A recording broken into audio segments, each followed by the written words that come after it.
মা বাবা ডিভোর্সের পর একটা সন্তানের পরিস্থিতিটা কি হয় ভিডিওটা দেখলে বুঝতে পারবেন। ভালো লাগলে ভিডিওটা শেয়ার করে দিবেন। তো চলুন ভিডিওটা শোনা যাক। 8 বছর হলো মায়ের ডিভোর্স হয়েছে। মা অন্য একটা পুরুষকে বিয়ে করেছে, বাবাও অন্য একটা মহিলাকে বিয়ে করেছে। রাকিব পড়ে গেল দুই ন্যায়ের মাঝে।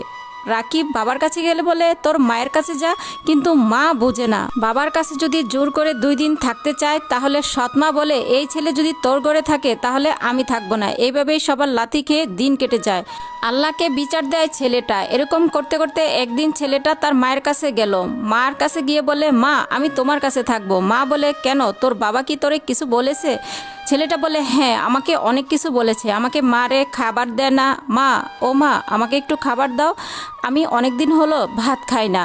মা তখন বলে খাবার আছে কিন্তু তোর বাবা খাবে, তোকে কি করে দিব?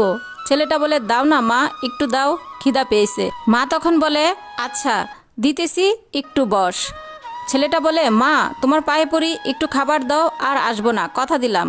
মা বলে আচ্ছা একটু বস, আমি দেখি কি করা যায়। ছেলেটা বলে যে না মা আর আসবো না, কখনোই আসবো না, একটু খাবার দাও। তারপর কি যেন ভেবে তার মা তাকে একটু খাবার দেয়। ছেলেটা ভাত দেখে অনেক খুশি হয়। যখন হাত বাড়িয়ে ভাতটা নিতে যাবে তখন ওর বাবা এসে বলতেছে এই তোকে কতবার বলেছি এই ছেলে যদি আসে তোকে ছেড়ে দিব।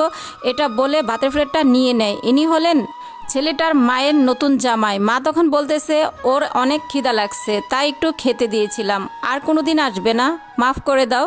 লোকটি বলে উঠল আবার কথা বলিস, তোর অন্যখানের ছেলে আমি কেন লালন পালন করব, আমি কেন খাবার দিব? এখনই চলে যেতে বল, না হলে আমার মতো খারাপ কেউ হবে না। এজন্যই বলি এত খাবার কই যায়। এসব শোনার পর ছেলেটার মা বলল শুনছিস, তোর জন্য আমাকে কত কথা শুনতে হয়, মার খেতে হয়, তোর জন্য সংসারটা অশান্তি লেগেই থাকে, কি চাস তুই? ছেলেটা বলল এমন করে বলছো কেন মা, তোমরাই তো আমাকে জন্ম দিয়েছো, আমি কোথায় যাব তোমাকে ছেড়ে? মা বলে এত কিছু বুঝি না, তুই আমার সামনে থেকে চলে যা, এই বাড়িতে কখনোই আসবি না, আর যদি আসিস তুই আমার মরা মুখ দেখবি। ছেলেটা রেগে বলল আমাকে দেখো না, দেখতে চাও না, কেন তাহলে জন্ম দিয়েছো? আমাকে যদি খাবার দিতে নাই পারো তাহলে কেন পৃথিবীতে আনলে আমাকে?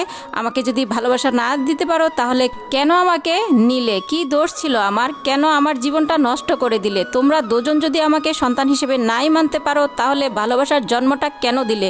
আমার কি দোষ ছিল তোমাদের মাঝে জন্মটা নেওয়া? আমার কি ইচ্ছে করে না পরিবারের সাথে থাকতে, বাবা মার সাথে থাকতে?